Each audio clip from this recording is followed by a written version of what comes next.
Hello everyone, welcome to the first episode of TheologyCraft. Yes. TheologyCraft. Definitely not plagiarized. Absolutely no inspiration taken from Kingdom Craft at all. Literally none. What are you talking about? I'm not even playing Kingdom Craft right now. No, I'm definitely not. No, not at all. Just don't look at the server name, okay? I'm no plagiarism here. Anyway, now that we have that out of the way, today's topic, the first episode of TheologyCraft, is the Filioque. Now, for those who don't know, the Nicene Creed is a creed that essentially determines whether you're Christian or not. Like, it just outlines the core beliefs of Christianity.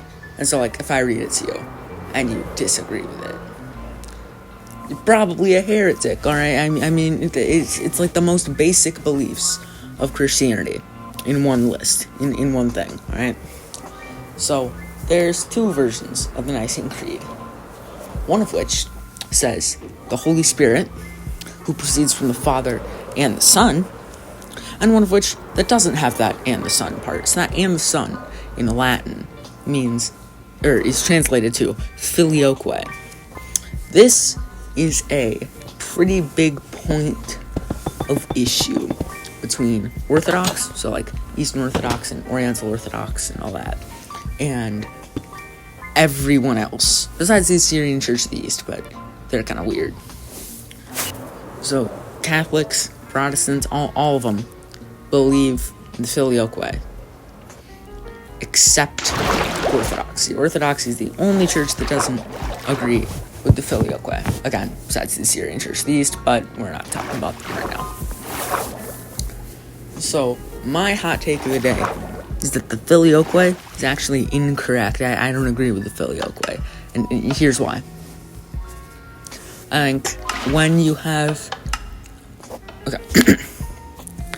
Basically, there's this rule with God, or this principle with God, that which is not shared by common essence, that which makes God God. So that with the three, if they don't have something in common, then that's completely unique to the person.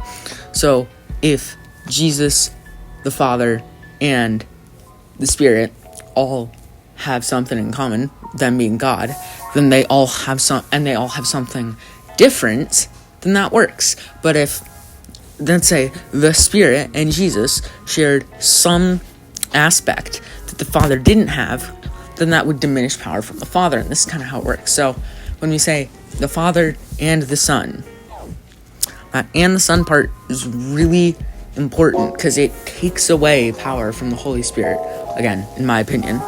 But when you say it proceeds from the Father and the Son, then suddenly now God and Christ or the Father and Christ suddenly have something in common that the Spirit doesn't. So it's kind of like leaving the Spirit out a little bit, which I think is wrong, because then that's a diminishing of some part of God, and since it's triune, 3 in 1 part of God can't be less powerful than another part of God, or it all starts to kind of like fall apart.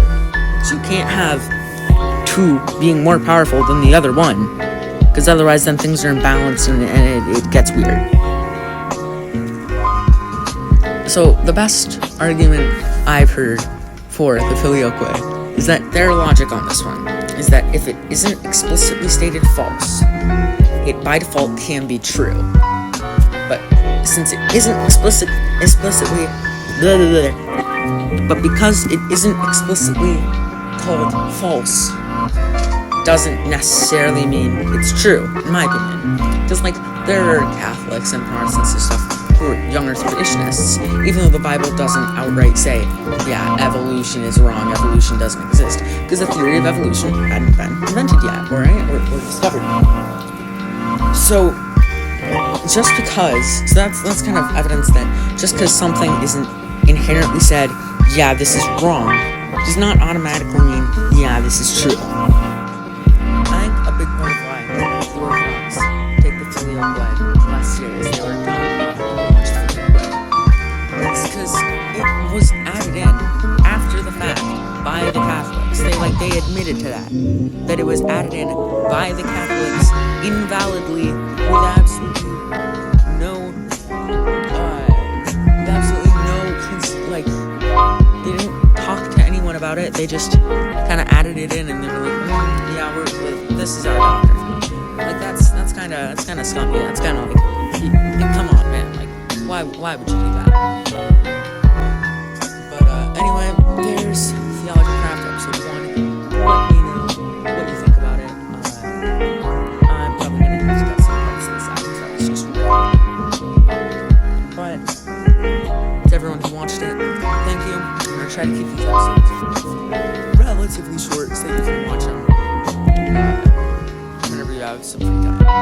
So, thank you for watching, and let me know if I should keep making more of these. Alright, bye.